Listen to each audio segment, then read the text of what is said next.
I declare before you all that my whole life, whether it be long or short, shall be devoted to your service and to the service of our great imperial family to which we all belong.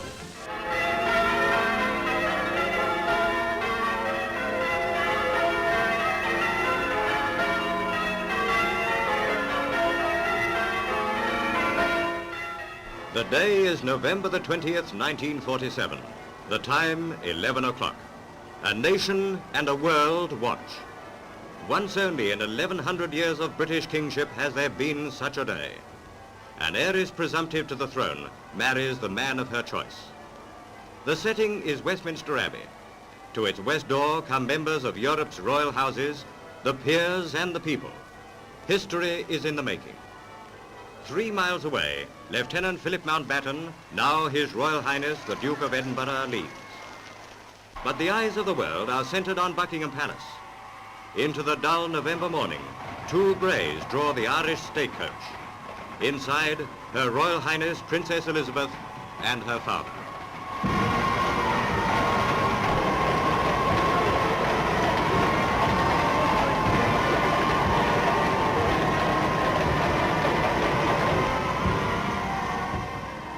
For any girl, wedding day is the day of her life.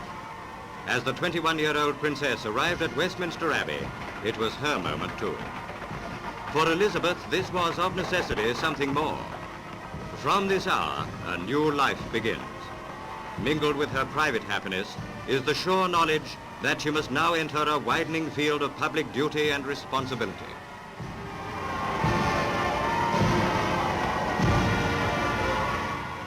And now the solemn service begins.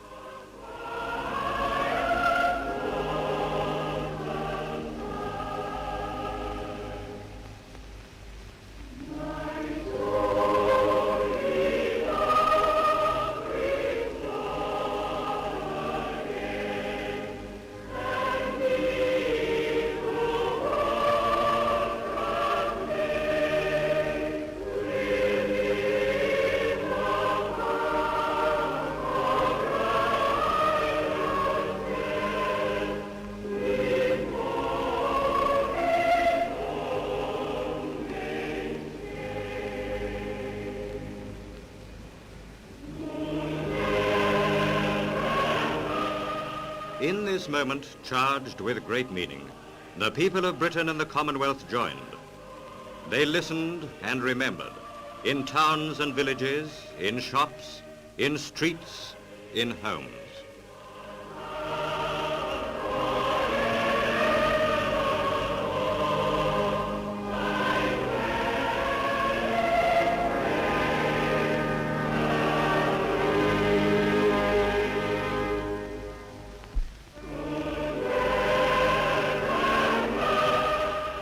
For Elizabeth's destiny is great, so great that even the solemn splendor of this great moment could not altogether overshadow it. She who may one day rule over Britain and the Empire shares this heritage with her husband.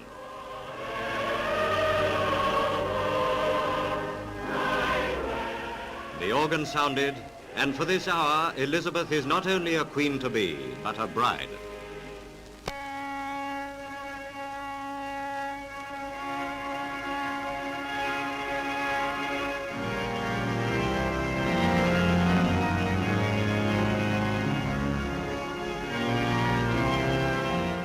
And now they are man and wife.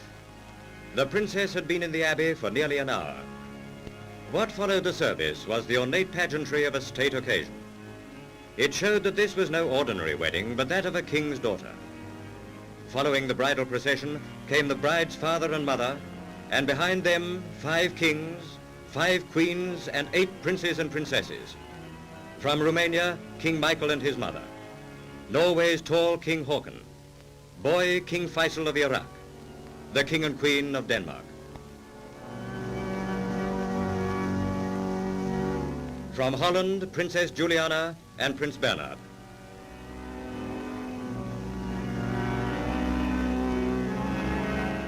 The bridegroom's uncle and aunt, Earl Mountbatten, India's Governor-General, and the Countess. Outside the Abbey, the great crowd waited eagerly. There was a roar of excitement as the princess, aided by her husband, appeared and stepped into the glass coach for the drive back to the palace.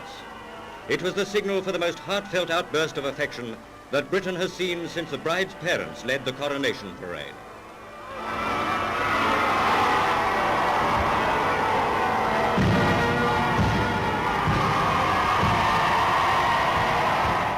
The joy of princess and people was now complete. For both, the day had been an ordeal, frightening in its intensity, yet unforgettable in its splendor. And now the tension was lifting.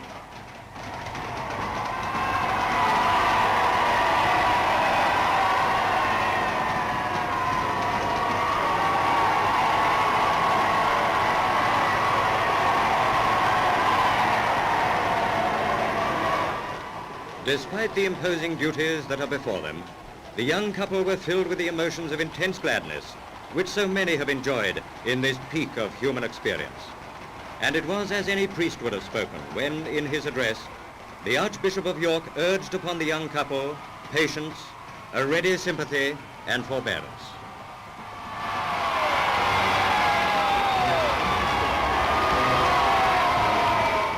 For the people who had come from afar, the wedding was a family wedding for the entire British people.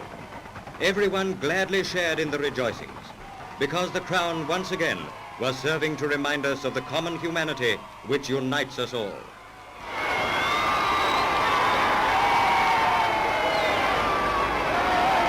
Outside the palace, 100,000 people surged forward in a solid mass. They wanted Elizabeth. They wanted Philip.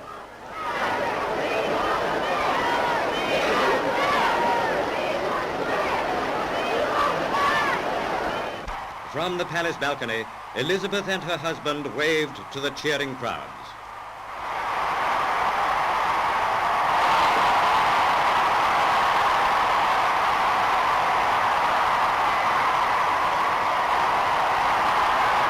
Excitement was at its peak as the King, the Queen, Queen Mary, and other members of the royal family came out to join them.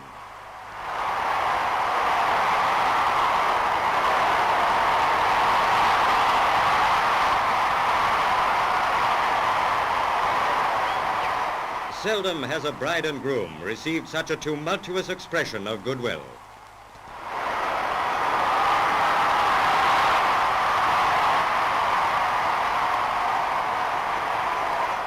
Inside the palace, the cameras were able to capture the exquisite workmanship of the bridal gown.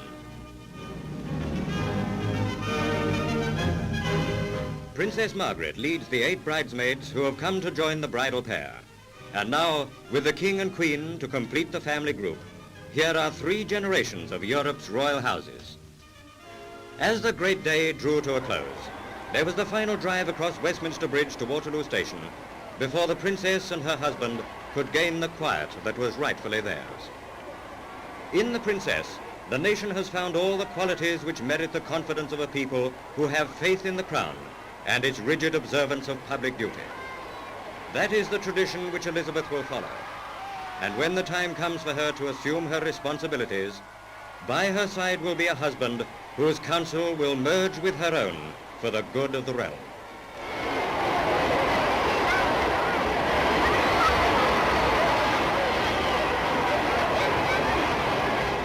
In that grateful knowledge, the nation and the Commonwealth will pray that the young couple may enjoy a long, happy, and fruitful life.